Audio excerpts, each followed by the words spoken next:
So Kurt, you're at the SABC buildings in Johannesburg, South Africa right now as we speak, correct? Yes, that's correct. And how many people are coming into work? How is it with COVID? No, with us, not a lot of people is coming to work though, because many of them have the ability to work from home, but there is some essential people coming here that needs to be here for operational purposes, technical purposes, so that broadcasting can go on. So yeah, there is some people here at work. Well, Kurt Williams, I really appreciate you joining me today on this Friday from chilly Johannesburg, right? Yes, it's our winter season. Region. Yes, it's our winter season now. And you So, must be very... I'm delighted to have you here because, first of all, I want to talk about how you found me.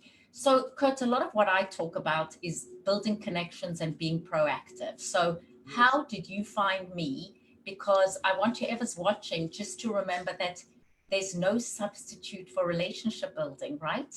Yes. No, like you said, I am a hustler. So I normally use LinkedIn and going to people's profiles to see who I can reach out to. I'm like you said, I really love networking. Yeah, sometimes you do get turned off, but sometimes you get lucky. You get people like Nadia, and that's how I found you. So it's so interesting because in my years of living in South Africa, and by the way, for those of you who are joining us, I'm talking to Kurt Williams. He works for the South African Broadcast Corporation. He's the executive producer of, and it is what 2030? Vision 2030. Vision 2030. So before we get to how we got to connect, what is Vision 2030? Well, Vision 2030, Nadia, is the domestication version of the United Nations Sustainable Development Goals. So what happened is that the United Nations, with a lot of other countries, have established global goals that each country have to reach by 2030. And those that have signed up, about 100 plus countries will sign up, that this is the roadmap to prosperity that they will implement in their countries. Knowingly, it first started off as the Millennium Goals, and then it became the United Nations Sustainable Development Goals. So that is the global goals. And then South Africa created their own to domesticate it, that what will suit for them best. So they came up with what is called the National Development Plan, which they also call Vision 2030. And now what was very interesting to me is that we do have editorial, some of the networks, especially in the SABC as well, where they cover what the UN SDGs are for and what our National Development Plan is. But I've realized that we need a dedicated radio show or a dedicated program. It was first a television idea, and then when I preached it to some of the guys, they realized, look, Channel Africa jumped on their opportunity to say, look, maybe we could do it as a radio show as for starters. So Vision 2030 is really educating, it's an educational talk show where we educate society, South Africans and Africa about what the National Development Plan is all about.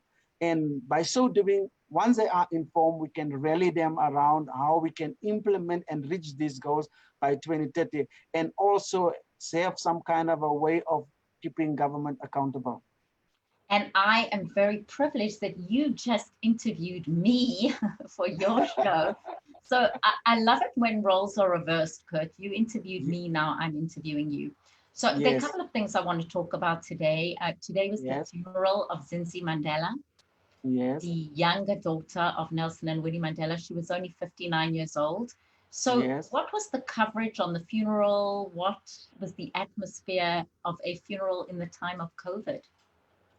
Yes, the coverage of the funeral was quite intense.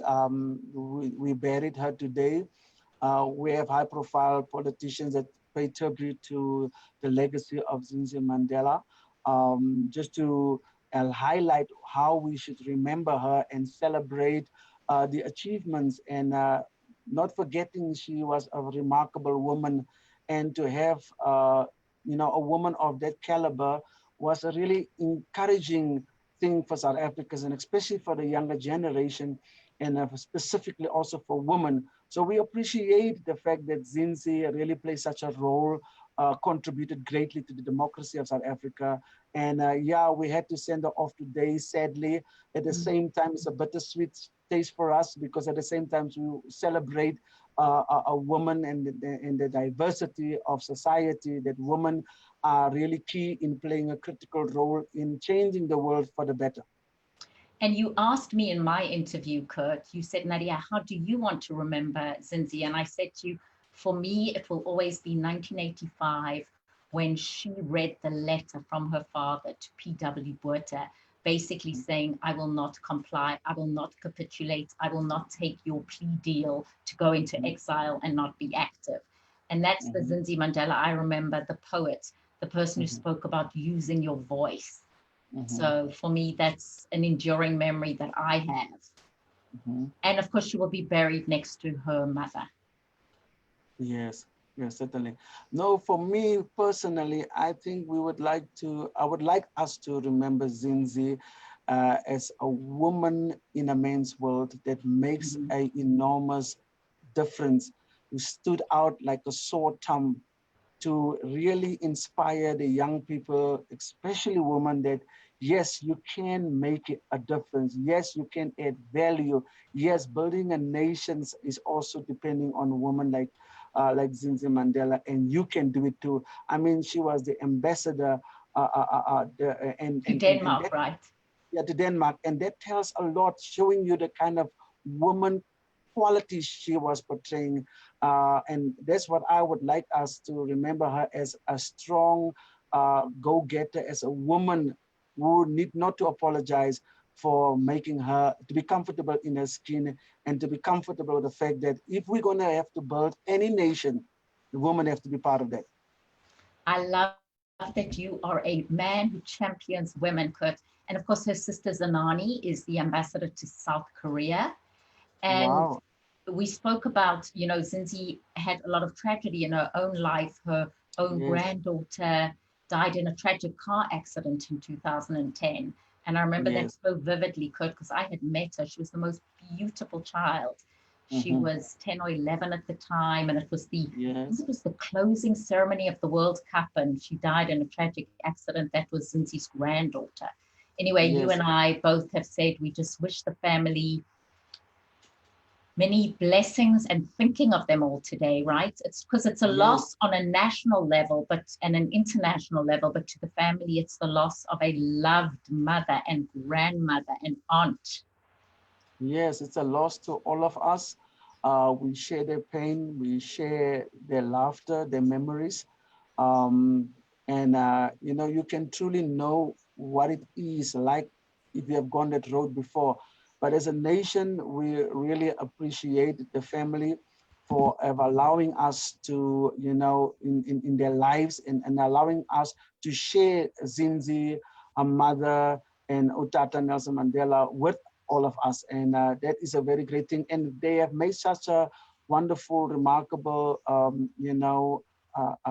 expression into this world, that they have united many of us that otherwise would not have happened. So we really appreciate and are very privileged to have been, called Zinzi Mandela, our sister from South Africa. Kurt, thank you. Thank you so much for having time to just a slight computer glitch, a moment to share this with us. Um, I know, just very briefly as we end our conversation, because you and I did want to pay tribute to Zinzi this morning, was Okay. Johannesburg right now. What is the situation with COVID? What precautions are being taken? Because I know here in Atlanta, we are really trying hard, or as I say, on personal levels, to make sure that we are wearing masks and washing hands. And that's the message to everybody. But what's your message to people living in South Africa right now? Yes, well, in South Africa right now, especially in Johannesburg, we are in our winter seasons, where it's normally our flu season. So a combination of that and COVID-19 made it a little bit more, dramatic far as the numbers of infection is concerned. But our provincial government is doing a wonderful job in curbing COVID-19. They have put in some strict measures in place, making sure all the malls, all the taxi ranks, most of the places have sanitizers to sanitize your hands. To our country and the nation itself are really adhered to wearing masks, and it's a very beautiful thing that we are really adhered to the protocols of COVID-19, because we realize it's such a very serious thing to do. So yeah, we are in the season of winter. We are experiencing a little bit of a peak in the numbers of infection, but we also see some high numbers of recoveries as well. But our government is, thanks to our government, our corporates all work, collectively, unitingly together to make sure that everyone who does not have the necessary means to obtain a mask, to have sanitizers, they make it possible. And by so doing, we believe we will all come out of it victoriously. Kurt, from your mouth, right? So I'm so happy, my friend, that I'm meeting you virtually. Kurt and I have never met in person. This is a good example if from a connection on LinkedIn to a conversation live. So appreciate your time. And for Vision 2030, let's hope visions are realized before then. And just many blessings to you and your family. I always say during this time to people, we need to stay safe, but we also have to find a way of staying sane, right? Yes, certainly. I think with the positiveness, the positive side of COVID-19, if you have not exercised, quality time with the family, COVID-19 give you no option. And I think it's a very beautiful thing, because by a strong family, we will result in a strong community, which will result in a strong country. I think that is a beautiful way to end our conversation today. Thank you, Kurt Williams, the executive producer of Vision 2030 with the SABC. I'm Nadia Bilchik. Please go on to my Own Your Network Facebook group so that you can meet more wonderful people like Kurt. Have a lovely Friday and a great weekend. Safe.